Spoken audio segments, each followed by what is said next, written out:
The glass tilted, and water hit Malik's face like a slap, cold and deliberate. Gasps erupted from the diner's patio, forks clattering as the crowd froze, eyes wide, caught in the cruelty of the moment. Malik, only 17, stood rooted to the spot, his waiter's apron soaked, his heart pounding louder than the chatter around him. He'd been serving sweet tea and burgers under the string lights of Rosie's Diner, a small-town joint where locals gathered to escape the summer heat.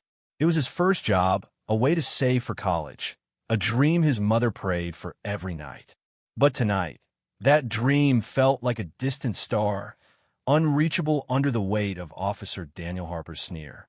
Harper, a hulking figure in a pressed blue uniform, had been a regular at Rosie's, always quick with a barbed comment or a hard stare. Malik had learned to keep his head down, to smile through the officer's jabs about staying in his place. But tonight was different. Harper had been drinking, his voice louder, his eyes meaner.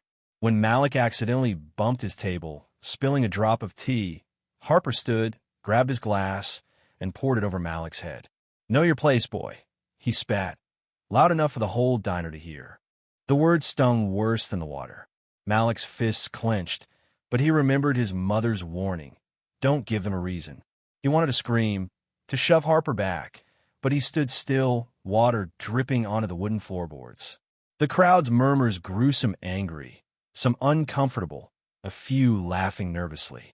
A woman at a nearby table clutched her purse, whispering to her husband. A teenage girl pulled out her phone, filming. Then came a voice, sharp and unwavering. "You're done, Harper."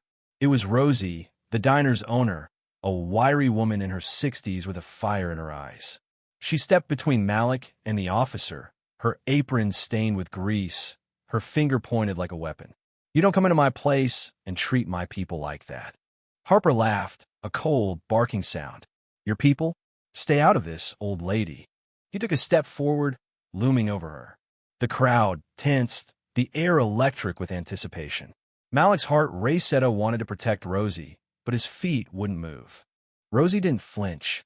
"You think that badge makes you untouchable? You just made the biggest mistake of your life." She turned to the crowd. "Who saw this? Who's got the guts to speak up?"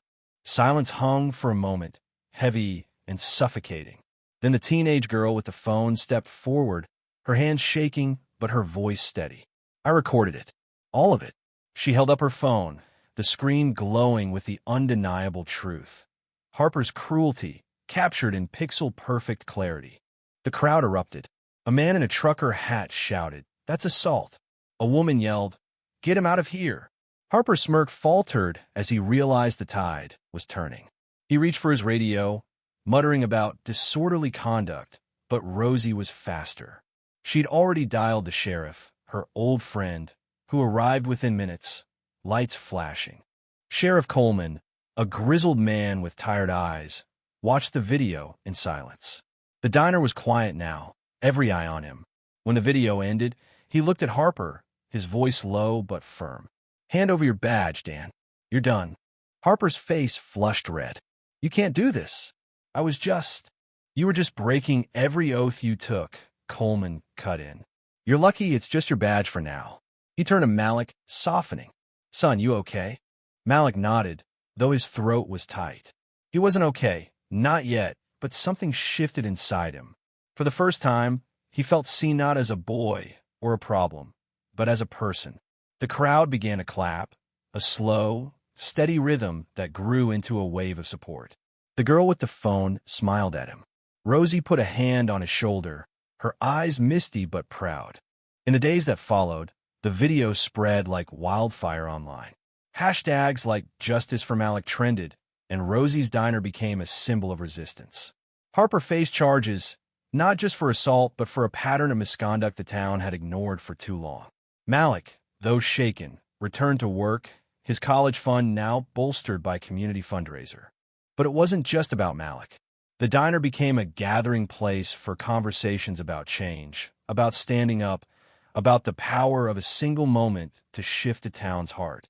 Malik learned to hold his head higher, not because the world was fair, but because he knew he wasn't alone.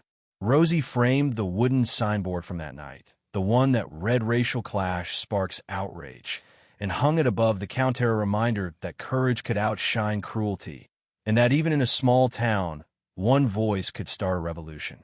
Thank you for listening. If you find it interesting, please like and subscribe to follow the next stories.